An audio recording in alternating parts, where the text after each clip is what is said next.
बाबा महाकाल का महालोक जहाँ बनाया गया है, ये मंदिर तो महाजी सिंधिया के समय 250 साल पहले बना है, लेकिन धार्मिक पर्यटन तीर्थाटन के माध्यम से अकेले उस उज्जैन में 2022 के पहले सब मिला करके पूरे साल अगर हिसाब लगाए तो 5-7 लाख 10 लाख अधिकतर 15 लाख लोग आ जाए तो बहुत बड़ी बात होती है। लेकिन अकेले इस महाकाल मंदिर की बात कर रहा हूं तो आज की स्थिति में 7.5 करोड़ से ज्यादा लोग बाबा महाकाल के दर्शन करने आ रहे हैं। ये पूरा नया दौर का नया समय आया।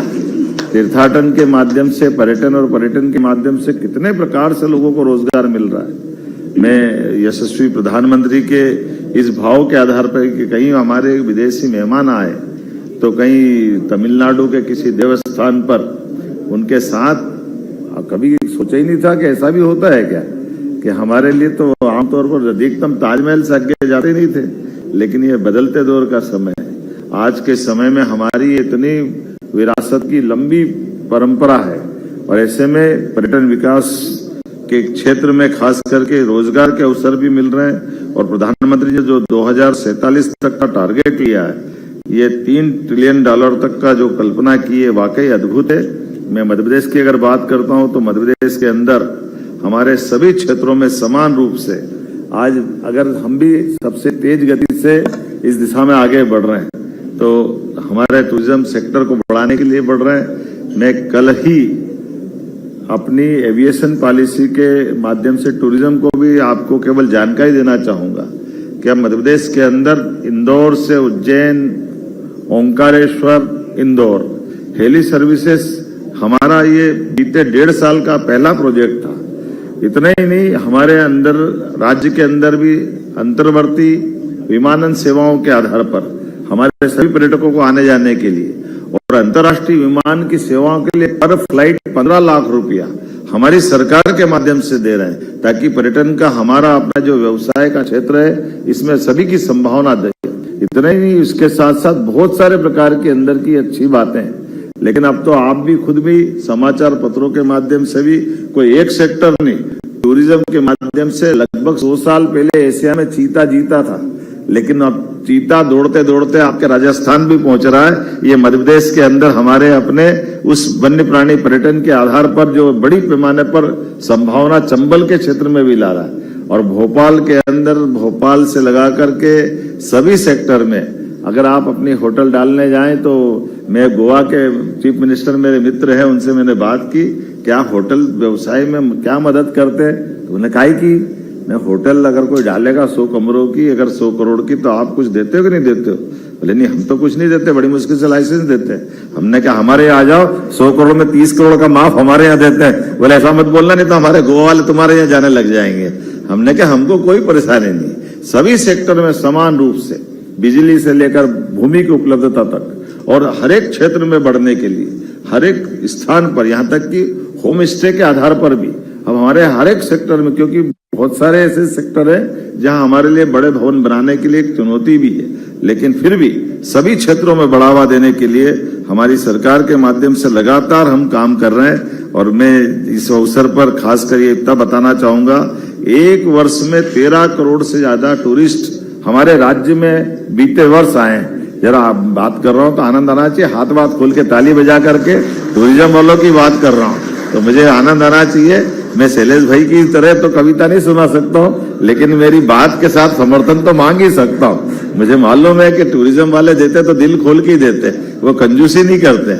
लेकिन मुझे मालूम है कि ये ताली क्यों नहीं बजाते। जिनके हाथ में नोट गिनने का काम, वो काहे का ताली बजाने का काम करे। वो जिसको बजाना वो बजाए। तुम उनको अभियाल बताओ तो 1 के 4 होते कैसे, हम बता देंगे हिसाब किताब। और आज का जमाना तो ऐसा है कि हमारे लिए बड़े पैमाने पे सम्मान के साथ आज अपने देश की, प्रदेश की प्रतिष्ठा दिखाने के लिए आज टूरिज्म सेक्टर से बढ़कर कोई सेक्टर नहीं। वैसे तो अतिथि देवो भव की हमारी पुरानी परंपरा है। हमारे यहाँ ये टूरिज्म का सेक्टर सम्मान के साथ अपने घर और घर की गौरवता को दिखाने का भी बड़ा अतीत के काल से है। लेकिन आज के समय में बदलते दौर में इस सेक्टर में बहुत बड़ी संभावना है। मध्य प्रदेश के अंदर 2 ज्योतिर्लिंग से लगाकर के सभी देवस्थान पर हमारी सरकार अलग अलग प्रकार से धार्मिक पर्यटन का भी काम कर रही है। लेकिन इसके साथ साथ हर सेक्टर के लिए, खास करके रूरल डेवलपमेंट में भी जब काम कर रही है, तो बड़े पैमाने पर आदिवासी अंचल में भी पर्यटन की बहुत संभावना लगी। हमारे रहते रहते 2 नए टाइगर रिजर्व पार्क, एक माधव नेशनल पार्क और एक डॉक्टर विष्णु श्रीधर वाकणकर, भोपाल में भी हमने अपना नया टाइगर रिजर्व पार्क बनाया। इसी के साथ साथ बहुत सारे सेक्टर में धार्मिक पर्यटन के अलावा भी मैं मान के चलता हूं कि इस टूरिज्म इंडस्ट्री के लिए विकास की दृष्टि से बड़ी संभावना है। आज इस अवसर पर जो मुझे बताया गया कि नवंबर में हमारे टूरिज्म के सेक्टर के आधार पर यहाँ एक क्यों इलैया है ना, यहाँ पे हमारे यहाँ है अक्टूबर 7 से 9 तक विस्तार से पर्यटन के क्षेत्र में मध्य प्रदेश की संभावनाओं को लेकर के आपके पूरे अलग अलग सभी सेक्टर वालों को बुला करके इसमें कार्यक्रम दिखाया जा रहा है। इसी के साथ उज्जैन में 2028 में सिंहस्थ का मेला होने वाला है, जिसको अगर ये कुंभ का मेला इलाहाबाद और अगर हरिद्वार में होता है तो कुंभ की राशि के बलबूते पर उसको कुंभ कहा जाता है, लेकिन सिंहस्थ अर्थात बृहस्पति जब सिंह राशि में प्रवेश करते हैं तो उसको सिंहस्थ कहते हैं। ऐसे में उज्जैन में होने वाली उस समय की गतिविधि लगभग 30 से 40 करोड़ यात्री आने वाले हैं। और आज की स्थिति ये हो गई कि हमारे पास उज्जैन सहित उज्जैन, इंदौर, पूरे मालवा मेट्रोपॉलिटन सिटी का जो इलाका हमने तय किया है, बड़े पैमाने पे इसकी संभावना हमारे टूरिज्म सेक्टर को भी है और आर्थिक दृष्टि से भी ये हमारा एनसीआर दिल्ली के बाद सबसे बड़ा सेक्टर है, जहां हम अपने उस पूरे क्षेत्र में विकास की बड़ी संभावना देख रहे हैं, जिसमें टूरिज्म सेक्टर के लिए भी बड़ी गुंजाइश है। आइए हम सब मिलकर मध्य प्रदेश से जुड़े और मध्य प्रदेश के साथ साथ आपके व्यापारिक व्यावसायिक संबंध भी बने, हेल्थ सेक्टर से लगा करके सभी सेक्टर में। अगर आज का जमाना तो ऐसा हुआ है कि हमारे हेल्थ सेक्टर में भी हॉस्पिटल भी अगर आप बनाना चाहते हैं तो हॉस्पिटल में भी 30% की सब्सिडी दे रहे हैं। और अपने लिए केवल हॉस्पिटल में भी एलोपैथिक नहीं, आयुर्वेदिक भी अगर आप करना चाहते हैं, और बल्कि अब तो आज के समय में जिस प्रकार से हमारे टूरिज्म के आधार पर जो मेडिकल टूरिज्म का सेक्टर बना, एजुकेशन टूरिज्म का, हर एक क्षेत्र में मध्य प्रदेश के साथ तेज गति से बढ़ रहा है। 1956 में मध्य प्रदेश बना, लेकिन 56 में बनने वाला मध्य प्रदेश 1956 के बाद 2002-3 तक केवल 5 मेडिकल कॉलेज लेकर था। आज की स्थिति में है अकेले हमारी 2.5 साल की सरकार में 9 मेडिकल कॉलेज तो हमने खोल दिए और आज 33 मेडिकल कॉलेज मध्य प्रदेश में बने, जिसके आधार पर बड़े पैमाने पर मेडिकल टूरिज्म का भी बहुत बड़ा सेक्टर बन रहा है। और इसी के साथ साथ अंदर की बहुत सारी बातों के लिए मैं लंबे समय तक बोल सकता हूं, लेकिन अभी थोड़ा समय की कमी पड़ रही है। अभी मैं 4 दिन पहले कुकुरू नामक स्थान पे गया था।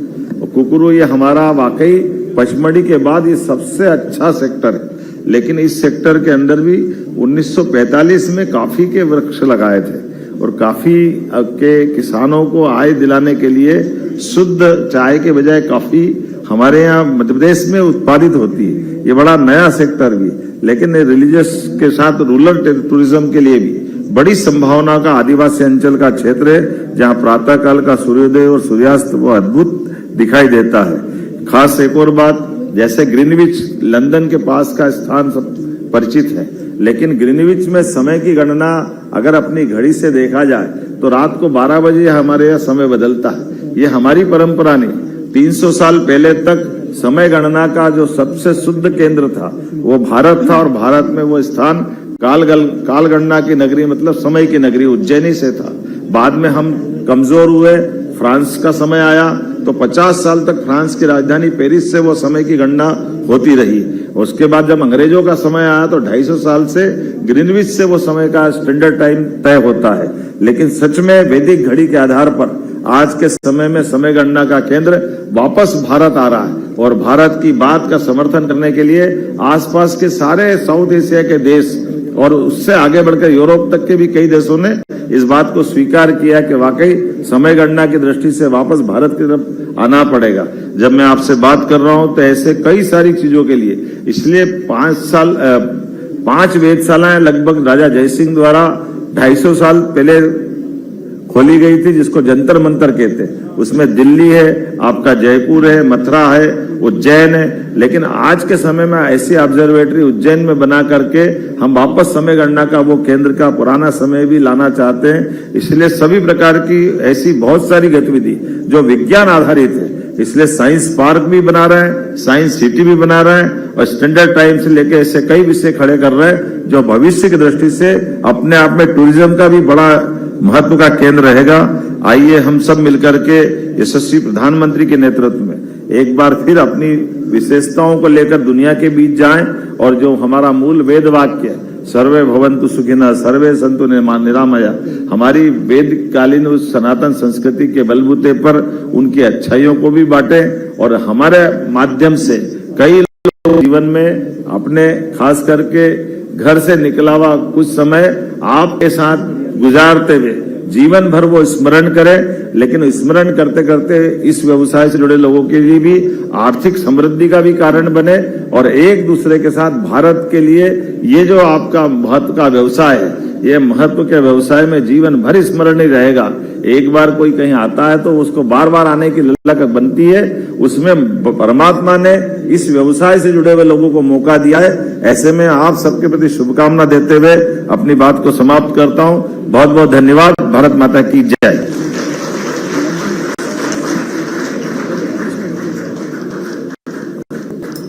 Ladies and gentlemen, a round of applause for our Chief Minister of Madhya Pradesh. Tourism is simply not the places we... पहले